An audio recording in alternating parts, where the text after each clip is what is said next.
आदरणीय पवार साहेब, विजयसिंह मोहिते पाटील साहेब, खडसे साहेब, जयप्रकाश दांडेगावकर साहेब, फौजिया खान, हेमंत टकलेजी, सुप्रियाताई, प्रदेश अध्यक्ष आपले शशिकांत शिंदेजी, अनिल देशमुखजी, रमेश बंगजी, हर्षवर्धन पाटील साहेब, जितेंद्र आव्हाड साहेब, बाळासाहेब पाटील, राजेश टोपे, अमर काळे, निलेश लंके, बजरंग बाप्पा, बगरे सर, धैर्यशील मोहिते पाटील, डॉक्टर राजेंद्र शिंगणे, उत्तमराव जानकर, अभिजित पाटील, नारायण पाटील, रोहित पवार, विद्याताई चव्हाण, रोहिणीताई खडसे, सुनील भुसारा, राखीताई जाधव, रवींद्र पवार, मिलिंदअण्णा कांबळे, बसवराज पाटील, सक्षना सलगर, सुनील गव्हाणे, आदिती नलवडे, सर्वच मान्यवर आणि बंधू भगिनींनो, आपल्या सगळ्या महापुरुषांना मी वंदन करतो। आज मला दिलेला विषय हा स्थानिक स्वराज्य संस्थांचा विषय आहे, त्यामुळे मी अगदी गावात जाऊन भाषण करणं आवश्यक आहे। पण अशोक वानखेडेजींचं भाषण ऐकल्यावर आम्हा सगळ्यांना तुम्ही जेव्हा जेव्हा येता त्यावेळी नवीन काहीतरी ऐकायला संधी मिळते आणि प्रत्येक वेळेला उत्सुकतेने आम्ही तुमचं भाषण ऐकत असतो। तुमच्या भाषणातनं नवे नवे शोधही लागतात आम्हाला आणि त्यामुळं तुमच्या भाषणामुळे दिल्लीची हवा काय आहे हे फार जवळून सर्वांना कळतं। आपण अतिशय प्रेमाने इतरांकडे जात असाल, पण आमच्याकडे जास्त प्रेमाने येतं असा आमचा दावा आहे आणि म्हणून आपलेही स्वागत। आज या ठिकाणी नाशिक शहरात आपण आहोत। प्रभू श्रीरामाच्या, सीतामातेच्या, लक्ष्मणाच्या पदस्पर्शाने ही भूमी पावन झाली। आपल्या नाशिकला प्रचंड मोठा इतिहास आहे। काळाराम मंदिराची एक ऐतिहासिक पार्श्वभूमी या शहराला आहे। वर्णद्वेषाला, वर्णभेदाला प्रचंड ताकदीनं मोडून काढण्याचं काम डॉक्टर बाबासाहेब आंबेडकरांनी याच शहरामध्ये करून दाखवलं आणि अशा या ऐतिहासिक भूमीमध्ये आपण एकत्रित जमलोय। खरं म्हणजे कर्मवीर दादासाहेब गायकवाड याच भूमीतून येतात। महाकवी वामनदादा कर्डक असतील, लेखक बाबूराव बागुल असतील, तेही याच जिल्ह्यातून येतात। अलीकडे सरकार सगळ्यांची स्मारकं करते। माझी सरकारला सूचना आहे, सरकार इथं नाही आहे मला माहिती आहे, पण ऐकेल सरकार, वामनदादा कर्डक आणि बाबूराव बागुल यांचं स्मारक या शहरात सरकारनं करावं। आणि काळाराम मंदिराचा जो सत्याग्रह झाला तिथे एक छोटीशी पार्टी आहे, डॉक्टर बाबासाहेब आंबेडकरांनी हा सत्याग्रह केला। माझं म्हणणं, हा सत्याग्रह समाज परिवर्तनाचं सगळ्यात मोठं पाऊल महाराष्ट्रात आणि देशात होतं। त्याचं एक स्वतंत्र स्मारक या शहरात करण्याचं काम हे एका कोनशिलेने होणार नाही, पण एक मोठं स्मारक त्या परिवर्तन चळवळीची सुरुवात म्हणून या शहरात व्हावं अशी अपेक्षा बाळगतो। खरं म्हणजे आता नव्यानं निवडणुका येणार आहेत आणि नव्यानं निवडणुका आलेल्या असताना आमच्या मागची पार्श्वभूमी जी आहे ती लोकसभेचं प्रचंड मोठं यश, 10 जागांपैकी 9 जागा निवडून आल्या असं मी आजही समजतो, कारण शशिकांत शिंदेजी आमचे फारच कमी मताने पराभूत झाले। ही वोट चोरीचं प्रकरण नसतं तर शशिकांत शिंदे 20-25 हजार मतांनी निवडून आले असते। त्यामुळं 10 जागा लोकसभेला उभ्या केल्या, 8 जागा पूर्ण निवडून आल्या, 9वी जागा फार काठावर 2-3 हजाराच्या फरकानं आमची पराभूत झाली आणि भारतामध्ये एवढा चांगला परफॉर्मन्स दुसऱ्या कुठल्या पक्षाने दाखवला नाही। त्यानंतर आल्या विधानसभेच्या निवडणुका। विधानसभेच्या निवडणुकांमध्ये आम्हाला प्रचंड फटका बसला. आम्ही 89 जागा लढवायचं ठरवलं, 87 जागा लढवल्या, कारण 2 आमच्या मित्र पक्षांना, कम्युनिस्ट पक्षांना आम्हालाच द्याव्या लागल्या आणि त्या आम्ही दिल्या. आपण जर बारकाईनं बघितलं तर जागा वाटपापासून, उमेदवार निवडण्यापासून, संवाद लोकांशी करण्यापासून, ग्राउंडचा रिपोर्ट काय आहे तो उमेदवाराला 2 दिवसाने लगेच सांगण्यापर्यंत, शेवटच्या क्षणापर्यंत 87 उमेदवारांना पक्षाच्या कार्यालयातून मदत करण्याचं काम आम्ही करत होतो. आणि कुठलाही उमेदवार हा कॉम्प्रोमाइज नव्हता. अशोकराव, तुम्ही मगाशी भाषणात म्हटला NCPचा एकही उमेदवाराचं डिपॉझिट गेलेलं नाही. NCPचे सगळे उमेदवार एवढे काठावर येऊन लढले. बाळासाहेब पाटलांसारखा आमचा उमेदवार जो 100% निवडून येणारा 40,000 पडू शकतो. तुमच्या शेजारीच बसलेत. 40,000 ही सीट पडू शकते असं कोणीच म्हणू शकत नाही. आमच्या देशमुख साहेबांची चिरंजीव उभे राहिले, तिथं आमचा पराभव झाला. ज्या ठिकाणी अशक्य आहे अशा ठिकाणी पराभव झाले आणि त्याची आता कारणं हळूहळू पुढे यायला लागलेली आहेत. आणि ही जी कारणं आहेत त्यामध्ये सगळ्यात मोठं कारण आता मतांच्या चोरीचं आहे. हे हळूहळू पुढे आलेलं आहे आणि लोकशाहीला धोका निर्माण झालेला आहे असं म्हटलं तर ते काय आता वावगं ठरणार नाही. आता पक्ष फोडले, काही पक्ष चोरले, तेवढ्यावर समाधान झालं नाही म्हणून आता मतचोरी देखील होते अशी नवीन माहिती देशामध्ये आता पुढे येते.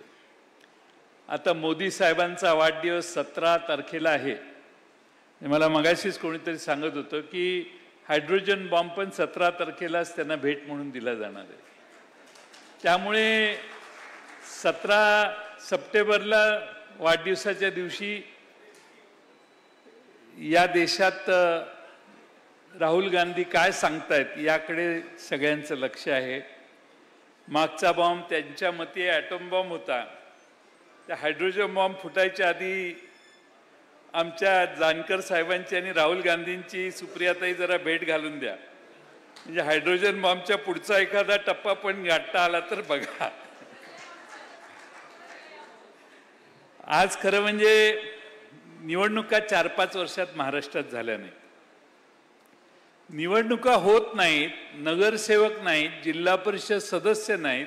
एक पिढीच्या पिढी महाराष्ट्रातनं तरुण मुलांची लोकांचं प्रतिनिधित्व करण्यापासून वंचित झाली. आज या महाराष्ट्रामध्ये प्रशासकच या सगळ्या संस्था चालवते. प्रशासक चालवते म्हणजे सरकार चालवते, म्हणजे त्या खात्याचा मंत्री चालवतो. मग ग्रामविकास मंत्री असो, नगरविकास मंत्री असो, यांचंच राज्य आहे.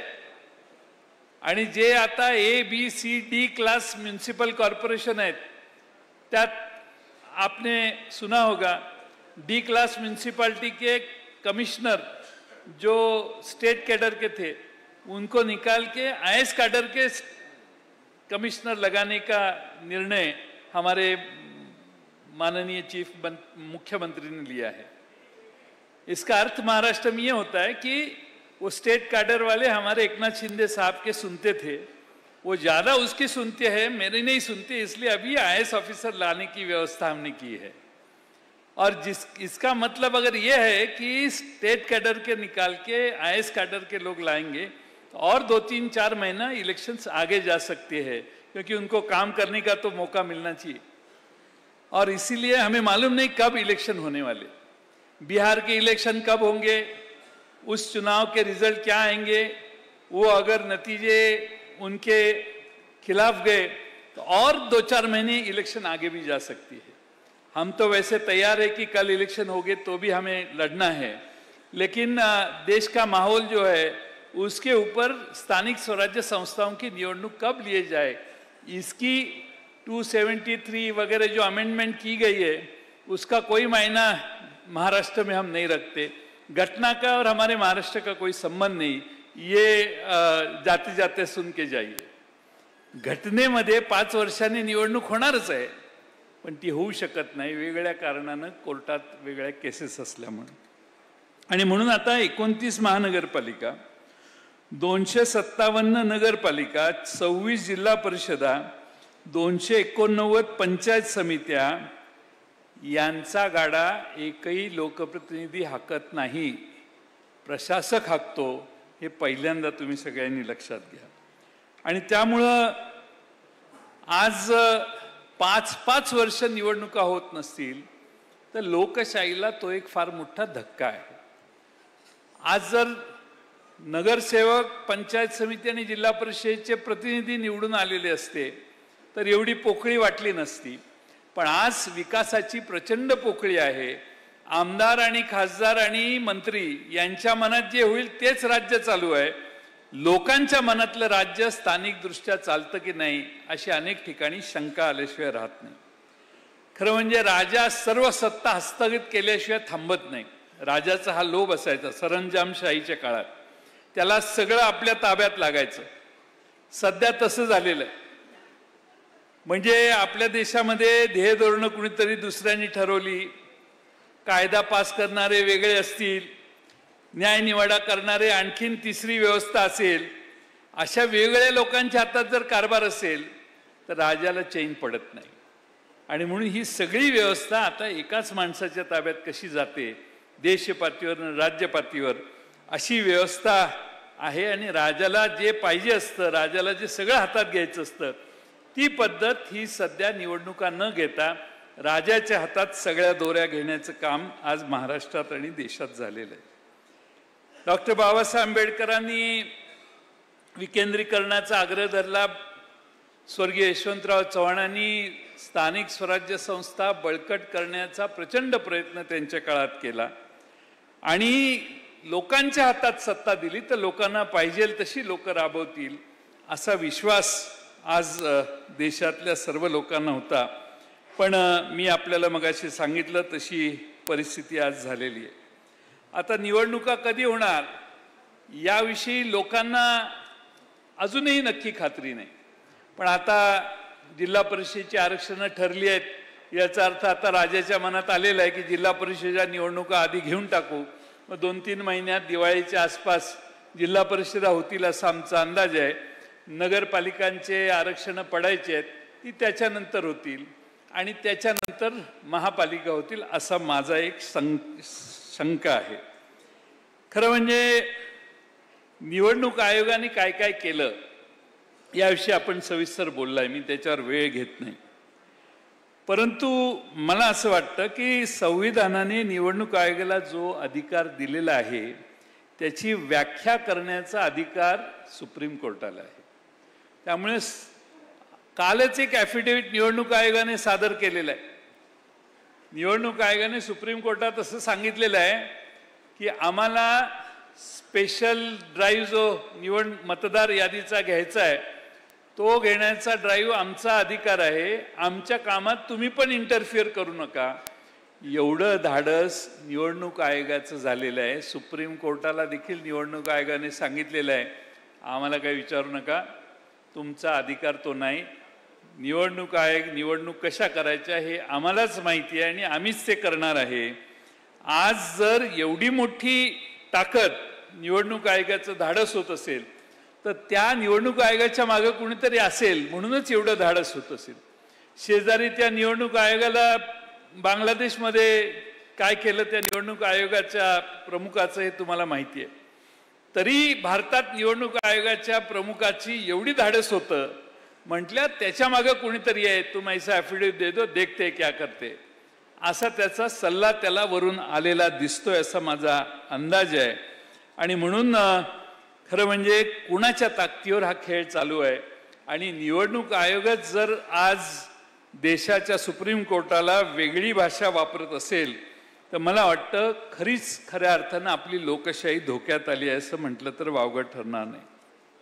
आता काय असतं सगळीकडं टी व्हीवर बघितलं तर इकडं पाणी साठलंय, तिकडं खड्डे पडलेत, इकडं गटाराचं पाणी बाहेर आलं, तिकडं गटाराच्या पाण्यात असं झालं तसं झालं, कारण लोकांचे प्रतिनिधीच नाही. आणि म्हणून आम्ही नगरसेवकाच्याकडे पूर्वी नगरसेवक असले तर आता काय झालंय शहरात तर म्हणजे नगरसेवक स्वखर्चानेच सेवा करतात. पण आता नगरसेवक सांगायला लागलेत की आमची सत्ता नाही, आम्ही काय करू. त्यामुळे आता सगळे आखडता हात घेत आहेत. आणि निवडणुका कधी होणार, आता दिवाळीच्या आधी होणार नसतील तर यावेळी लोकांची दिवाळी बरी जाणार नाही. दिवाळीच्या नंतर 2 महिन्यात निवडणुका झाले तर लोकांचा तोटा आहे. दिवाळीच्या दरम्यान निवडणुका झाल्या तर लोकांचा फायदा आहे. मी काही वेगळं सांगायची गरज नाही. आणि त्यामुळं लोकांची दिवाळी कशी जाणार. आणि सगळे बलदंड लोक महाराष्ट्रात आहेत. तुम्ही मला मगाशी तुम्ही भाषणात सांगितलं तसं आमच्याकडे मगाशी जितेंद्र आव्हाडांनी मला वाटतं सांगितलं की सुप्रीम कोर्टाने शेवटी टेंडर मागे घेता का. आमच्याकडे टेंडर निघालं की 25, 30, 35, 38% एस्टिमेट कॉस्टच्या वर आम्ही टेंडर देतो. 30% आधी खाली आलं तर आम्हाला ते चालत नाही. त्यामुळे टेंडर काढलं, एस्टिमेट काढलं की त्याच्या 30-35% वर टेंडर दिलं तर 3 पक्ष आहेत ना सगळे मिळून. त्यामुळे जरा थोडंसं आम्हाला जादा दरानं टेंडर देणं भाग पडतं. आणि त्यामुळं 4 हां ते तर आहेच. त्यामुळं तुम्ही आमची इकॉनॉमी जी आहे त्याचा ड्रेन कुठं चाललेला आहे हे तुमच्या वेगळं सांगायची गरज नाही. आणि म्हणून मला असं वाटतं की या सगळ्या स्थानिक प्रश्नांमध्ये फार प्रचंड मोठे प्रश्न तयार झालेले आहेत. मुंबई महापालिकेचं जर उदाहरण मी तुम्हाला सांगायचं असेल तर आम्ही 31 मार्च 22ला आमच्या मुदत ठेवी 91,690 कोटीच्या होत्या. फेब्रुवारी 25ला आम्ही 81,774 कोटीवर आलो. म्हणजे 2.5 वर्षात 11,000 कोटीच्या मुदत ठेवी मोडीत काढल्या. बँकांमध्ये 81,774 कोटी आहेत. आता 16,900 कोटीच्या मुदत ठेवी आता वेगळे कर्ज वगैरे प्रोजेक्ट वगैरे याच्यासाठी आम्ही अजून मोडणार आहे. म्हणजे आम्ही 81,000 वजा 16,000 कोटी एवढे खाली येणार आहे. आणि अर्थसंकल्पामध्ये 14.15% 14.19% इतकी रेकॉर्ड ब्रेक वाढ केलेली आहे आम्ही मुंबई महापालिकेमध्ये. आणि हा अर्थसंकल्प आता 74,427 कोटीचा झालेला आहे. एकदा पर्रिकर गोव्याचे मुख्यमंत्री असताना मुंबईत आलेले, त्यांचा माझा कार्यक्रम झाला. पर्रिकरांनी मोठं भाषण केलं. ते म्हटले मला जर लवकर जायचं मी तुमच्या आधी बोलतो. मुख्यमंत्री होते. त्यांनी काहीतरी 95 कोटी का त्यावेळी मी 2002-03चं सांगतोय तेव्हाचं एवढं आमचं बजेट आहे वगैरे मोठं जोरात सांगितलं. आकड्या तर मला लक्षात नाहीत. मी म्हटलं महाराष्ट्रात, ते म्हटले तुमचं काय बजेट आहे. मी म्हटलं भाषणात सांगतो ऐका जरा, जाऊ नका. मी त्यांना महाराष्ट्राचं बजेट सांगितलं आणि महाराष्ट्राचं सोडून द्या म्हटलं, मुंबईचं बजेटच एवढं आहे की गोव्यासारखी 5 राज्य 10 राज्य जरी केली तरी मुंबईला प्रचंड मोठा रेव्हेन्यू आहे आणि मोठा खर्च आहे. पण आज त्या मुंबईची अवस्था काय आहे. आज मुंबईची अवस्था एवढी दुरावस्था झालेली आहे की एवढा पैसा खर्च झाला, इन्फ्रास्ट्रक्चरचं काय. ठाण्याची काय अवस्था आहे. ठाण्यातून भिवंडीकडे यायला रेल्वेनं मी सकाळी आलो, 6ला निघालेली रेल्वे, 6:20ला निघालेली रेल्वे 9:30ला 9:15 वाजताच येते ऑफिशियली. पण गाडीनं आलो असतं तर 5 तास लागले असते. कारण ठाण्याच्या घोडबंदर रोडपासून भिवंडीपर्यंत एवढं ट्रॅफिक जाम आहे.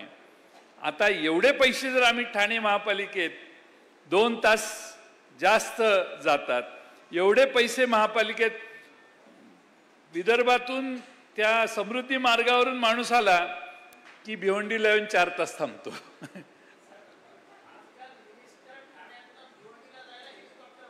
हेलीकॉप्टर वापर, हमारी तरक्की बहुत हुई है. वैसे आप गलतफहमी में मत जाइए.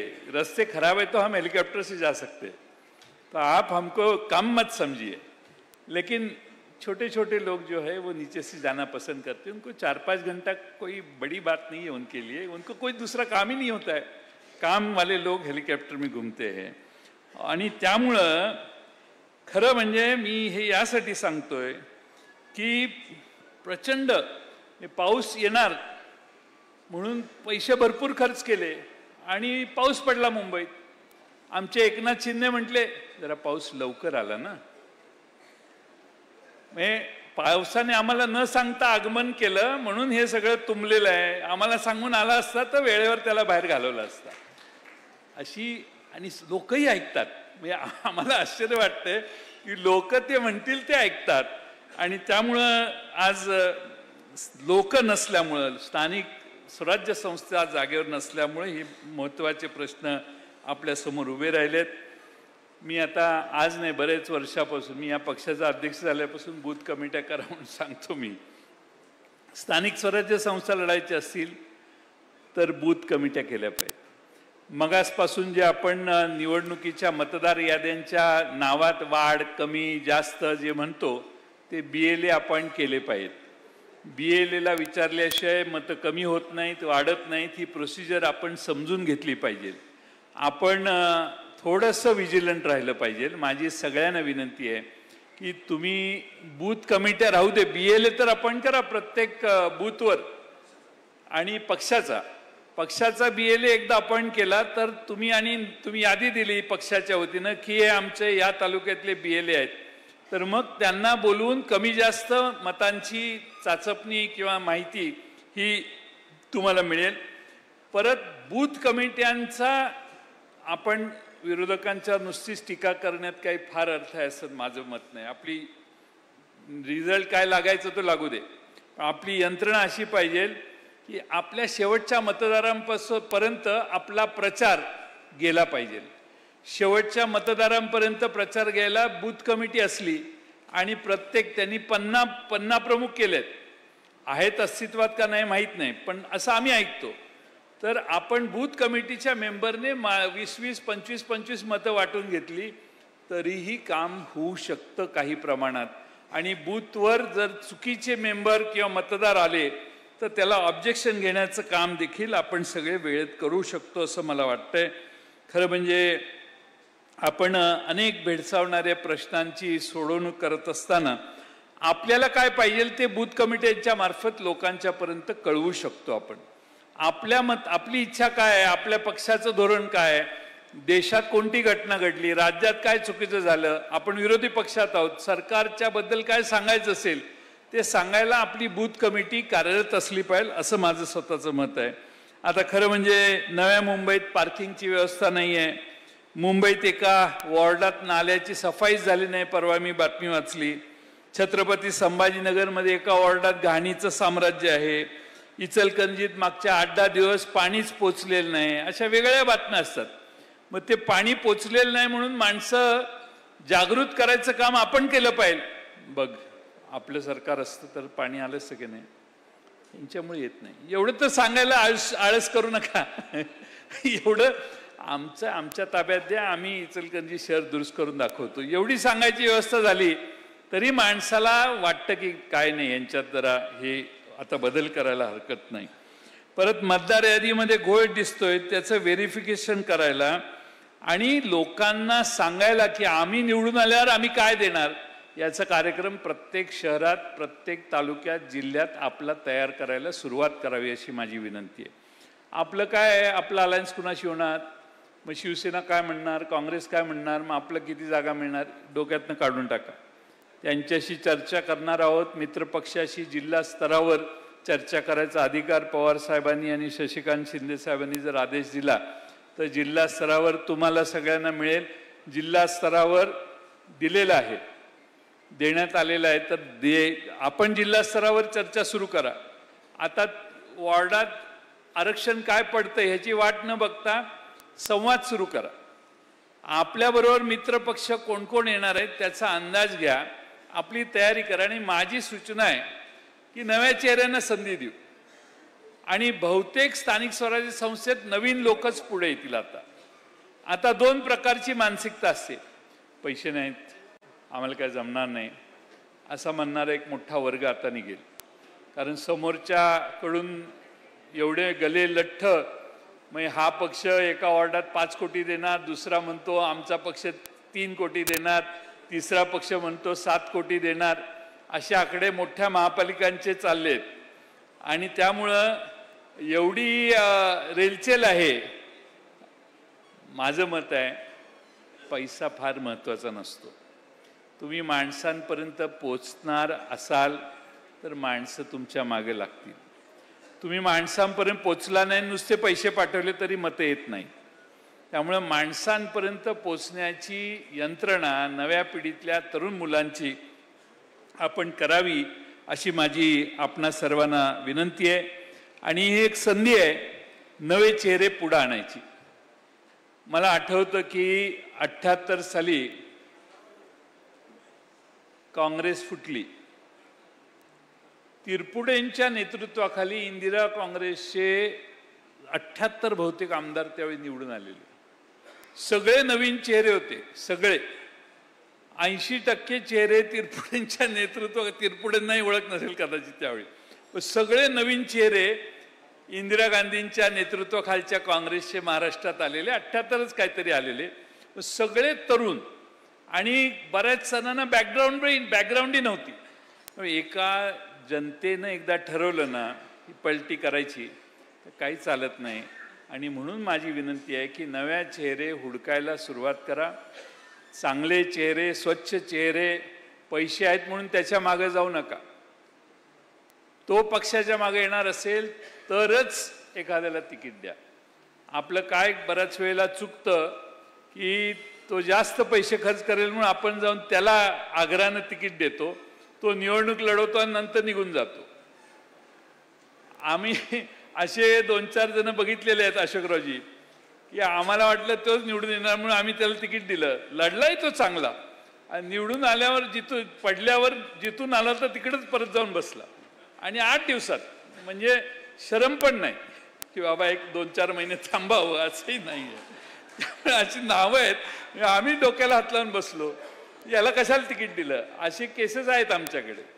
पण सांगण्याचा मतितार्थ असा की तो औरंगाबाद जिल्हा तर माझ्या अंगावरच येतो. दिसला की मला हे दिसलं की त्यांचा चेहरा आठवतो. मी नाव घेत नाही पण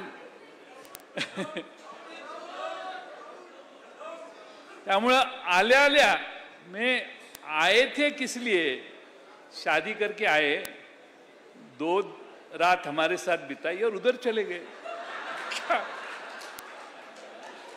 और उसने भी उसको वापस ले लिया. उसको तो शर्म होनी चाहिए. ये कमाल की बात है. एक काय साधन सुचिता काय नाहीच आहे. तुम्ही तत्व सांगत होता मगासपासून आणि मी सध्या महाराष्ट्रात काय परिस्थिती आहे ते आठवत होतो. फार मी आता त्याला गिरणे, राजनीति कितने स्तर पे गिरी है असंही म्हणता येत नाही. हा प्रॉब्लेम झालाय. कारण कोण कधी कुठं गिरेल याचा काही अंदाज नाही.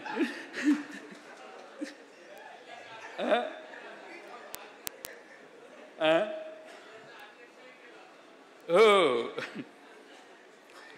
पण नवे चेहरे दिले तर काय होतं. ते भगरे सर आहेत ना, आत्ता हे जरा बरे कपडे घालायला लागले. तालुका अध्यक्ष होते माझ्या पक्षाचे. साधे होते, कुणी म्हणत नव्हतं की हे निवडून येतील. पण ते जायंट किलर ठरले. केंद्रीय मंत्र्यांना तुमच्या पाडून ते निवडून आले. त्याच्या शेजारी बाजूला गडी बसला की नाही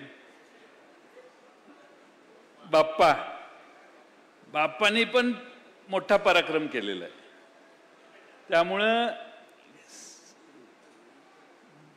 लोक कुणाला निवडून देतात, ज्याच्या हाताला धरून काम करून घेता येईल अशा गरीब सामान्य माणसाला. जो मगरुरीने जगतो, जो भेटणारच नाही असं वाटतं, त्याला लोक नमस्कार करतात. पण मतपेटी दुसरीकडे जाते. आणि म्हणून बजरंग बाप्पा आमचे लंकेंच्या इंग्रजीवरून त्यांची खिल्ली उडवली. पण इंग्रजीतच शपथ घेतली यांनी. त्यांचा दावा होता आणि इंग्रजी येत नाही, पण इंग्रजीतच शपथ घेतली. त्यामुळं हे कलाकार आहेत. तुम्ही त्यांच्या गड किल्ल्याच्या मोहिमेला एकदा या ना. काल इकडे होता तर काल खरं जायला पाहिजे होतं किल्ल्यावर. कालच मोहीम होती त्यांची. पण सांगण्याचा मतितार्थ की आता विधानसभेतही आमचे अमित भांगरे इथं बसलेले आहेत, त्यांना तिकीट दिलं. उदय सांगळे एक मगाशी होते तरुण आमचे नाशिक जिल्ह्यात, त्यांना आम्ही तिकीट दिलं. अभिषेक कळमकरला दिलं, रवी बोपचेंना दिलं, सलील देशमुख आहेत. फवाद अहमद तर आमचा एक 8 दिवस झालं पक्षात आला नाही, त्याला तिकीट दिलं. कितने से गिरे आप? 2000 मत से, 2000 मताने. मेहबूब शेखला दिलं. अभिजित पाटील आमचे मगाशी इथं बसलेले, हे नवीन आमचे आमदार झाले. भाग्यश्री आत्रामना आम्ही तिकडं तिकीट दिलं. आबा तर काय जुनेच पैलवान आहेत, त्यामुळे. पण सांगायचा मतितार्थ हा की नव्या चेहऱ्यांना तिकीट दिलं तर काय फार अडचण येते असं समजण्याची गरज नाही. फक्त जोश पाहिजे आणि जिद्द पाहिजे असं मला वाटतं. 50% आपण घोषित करतो. आमदारकीला 50% महिला, 50% युवक घोषित केलं तर जमत नाही. पण नगरपालिकेला काय विधानसभेला हे जमू शकतं असं मला वाटतंय. त्यामुळे शशिकांत शिंदे साहेबांना आमची सूचना आहे की तरुणांना जास्त प्रायोरिटी द्यायचं काम आपण सगळ्यांनी करावं अशी विनंती करतो. जिल्हा परिषदा, पंचायत समित्या आणि महानगरपालिकेला आपण हे नक्की कराल असा विश्वास आहे. खरं म्हणजे एक युवकांसाठी एक पोर्टलच उभी करा पक्षाने आणि लोकांना त्याच्यात, तरुणांना संवाद साधायला सुरुवात करावी. त्याच्यावरून कार्यशाळा आपल्याला घेता येतील आणि ज्यांना निवडणुकीला उभं राहायचं आहे ते सगळे आपल्याबरोबर एनरोल होतील आणि त्या पोर्टलचं नाव किंवा ते एक विद्यापीठच होईल. त्या विद्यापीठाचं नाव शरद पवार राजकीय विद्यापीठ असं द्या, म्हणजे मग अक्रॉस द पार्टी सगळे त्याचे मेंबर होतील. कारण शरद पवार साहेबांच्या पासून काहीतरी शिकायचं आहे ही प्रेरणा प्रचंड मोठ्या प्रमाणात महाराष्ट्रातल्या लोकांना आहे. पण शेवटी मुद्दा महत्त्वाचा असतो. मुद्द्याचं, प्रत्येक शहरातले मुद्दे संकलित करून आपण मुद्द्यांची लढाई करायचा प्रयत्न करावा अशी माझी आपल्याला विनंती आहे. नरेटिव्ह सेट करायला काहीतरी आपण चळवळ केली पाहिजे. अजूनही वेळ गेला नाही, 3 महिने आहेत, 4 महिने आहेत. नगरपालिका, जिल्हा परिषद याच्यासाठी आपण मोर्चे काढले पाहिजेत. मध्ये चरण वाघमारेंनी एक त्यांच्याकडे 4-5 हजार लोकांचा भर पावसात मोर्चा काढला. लोकांना मेसेज जातो. आपण म्हणतो कोण काय बघतं, पण लोक नेहमी बघत असतात कोणाचं काय चाललेलं आहे. आणि म्हणून आपण कितीही प्रतिकूल परिस्थिती असली तरी लोकांना घेऊन काम करायचा प्रयत्न करावा अशी माझी आपणा सगळ्यांना विनंती आहे. खरं म्हणजे मी ज्या भागातून येतो ते नाना पाटलांचा भाग आहे आणि त्यांनी पत्री सरकार म्हणून एक पत्र सरकार काढलेलं. तसं ते प्रति सरकार टाईपच होतं, कारण त्यांचंच चालायचं त्यात 150-200 गावामध्ये.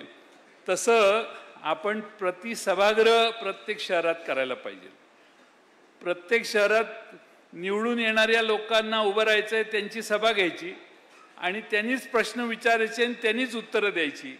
असं काहीतरी एक्सरसाइज जर केला तर लोक बघायला येतील की शहरात कोणत्या कोणत्या प्रश्नांची चर्चा होऊ शकते आणि तो प्रयत्न आपण सगळ्यांनी करावा अशी माझी विनंती आहे. खरं म्हणजे गट तट विसरून आपण सगळे निश्चितपणानं चांगलं काम कराल असा विश्वास आहे. सोशल मीडिया हा फार इफेक्टिव्हली वापरा, पण सोशल मीडिया वापरला की आपलं काम संपलं असं समजू नका. सोशल मीडिया हा पण फिजिकली माणसांना जाऊन भेटणं हे आपल्याला नेहमीच करावं लागतं, हे कधी विसरू नका. पण एक जाता जाता सांगतो, लोकांच्यात प्रचंड असंतोष आहे. असं समजू नका की लोक सगळी तिकडे गेलेली आहेत. लोक मतदानाचं काम करतात पण त्यानंतर ओपिनियन त्यांचा सतत बदलू शकतो आणि म्हणून निवडणुकींच्या वेळी इतक्या योजना जाहीर केल्या, एवढी महामंडळं जाहीर केली, निधीची तरतूद करतो म्हणून सांगितलं, यातलं काही बरंचसं झालेलं नाही. आणि त्यामुळं जनतेला जे सांगितलेलं आहे त्यातली बरीच कामं न झाल्यामुळं लोक असंतुष्ट आहेत. 1500चे 2100 रुपये लाडक्या बहिणींना करायचं राहिलं, 1500चे आता कमी केलेले आहेत आणि 26 लाख महिलांची ती पेन्शन बंद झालेली आहे 1500 रुपये. त्या 26 लाख महिला प्रत्येक तालुक्यात 50-100 असतील की नाही, त्यांना घेऊन तरी मोर्चे काढले तरी ते एक सिम्बॉलिक होईल आणि त्यासाठी देखील आपण जागरूकतेने काम करावं अशी माझी विनंती आहे. आपण शेतकऱ्यांचा सातबारा कोरा कोरा कोरा करणारे हे केंद्र राज्यातले तिन्ही नेते, तिघांनी आश्वासनं दिलेली. शेतकऱ्यांच्या कर्जमाफीबद्दल सतत आग्रही राहिलं तर जिल्हा परिषदेला निश्चितपणानं लोकजागृती होईल असा माझा विश्वास आहे. आणि म्हणून माझं आपल्या सगळ्यांना विनंती आहे की आपण या संदर्भात जागृत राहा. ऑपरेशन सिंदूरबद्दल ताई मगाशी बोललेले आहेत, पण माझं थोडंसं मत आहे, लढाई झाली. अशोक वानखेड़े जी एक सवाल का जवाब दे दो, हम जीते या हारे? लड़ाई हो गई, पहलगाम के बाद लड़ाई हुई, तो हम जीते या हारे?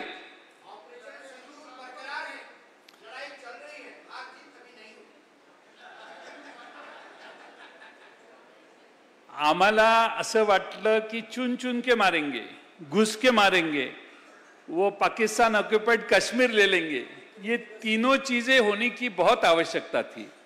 और इस देश का जो नौजवान है वो बहुत आपके ऊपर गुस्से में है कि दिल्ली के लोगों ने लड़ाई पूरी की नहीं. और वो राष्ट्रपति ट्रंप जो है उसका क्यों सुनते हो आप लोग?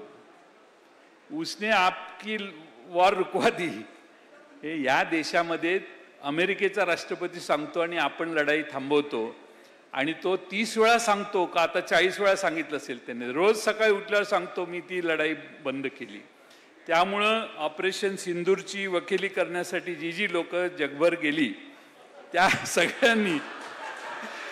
सगळ्यांनी तुमचं ज्यावेळी ब्रीफिंग असेल त्यांना विचारा की लढाई जिंकली का हारली असं आमचा एक आमदार विचारतोय. कारण हा प्रश्नच महत्त्वाचा आहे की आपल्या देशामध्ये आपण एवढी मोठी लढाई करायला गेलो, पण आम्हाला वाटलं की आता काय पाकिस्तानचं खरं नाही. पण मला असं वाटतं की या देशातल्या तरुण माणसाला एक धक्का बसलाय की आम्ही लढायला लागलो, पण 15-20 मिनिटात आमची लढाई संपली आणि त्याचाच प्रश्न सामान्य लोकांना पडलेला आहे. हे सगळे प्रश्न तुम्ही चौकात जाऊन उभं राहून विचारा, लोक म्हणतील हेच बरोबर आहे. कारण ह्या भारतातल्या जनतेला वाटत होतं काश्मीरचा पाकिस्तानने घेतलेला ताबा आता मिळेल. नेहरूंनी घेऊन दिला नाही ना आपल्याला, आता मोदी साहेब घेतील असा विश्वास आम्हा सगळ्यांना होता. त्याला आम्हाला फार मोठा धक्का बसलेला असं मला वाटतं. आणि त्याचा देखील उल्लेख निवडणुकीच्या प्रचारात सगळ्यांनी करा. गटाराचं बोला, मीटरचं बोला, रस्त्याचं बोला, शेतकऱ्यांच्या प्रश्नांचं बोला. उद्या शेतकऱ्यांच्या प्रश्नावर बोलू आपण. पण घराघरात हा संदेश जर आपण दिला आणि शेवटी तर तुम्ही सांगितलं की आम्हाला या देशात लढाई आम्ही जिंकली का पराभूत झालो, आम्ही लढाई थांबवली असेल तर ती ट्रम्पच्या सांगण्यावरून थांबवली असं ट्रम्प का म्हणतायत. आणि रोज उठून ट्रम्प आमच्यावर 50% टॅरिफ वाढवतोय. हे चित्र या देशाला सन्मानजनक नाही. आणि म्हणून ट्रम्पच्या विरोधी या देशाच्या प्रमुखांनी बोललं पाहिजे.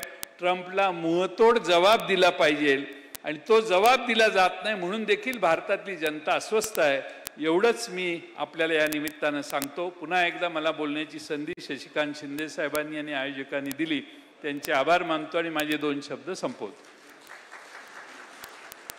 धन्यवाद पाटील साहेब. खरं तर जयंत पाटील साहेबांचा बूथ कमिट्यांच्या संदर्भातला मागच्या 5 वर्षापासूनचा सातत्याने आग्रह आहे.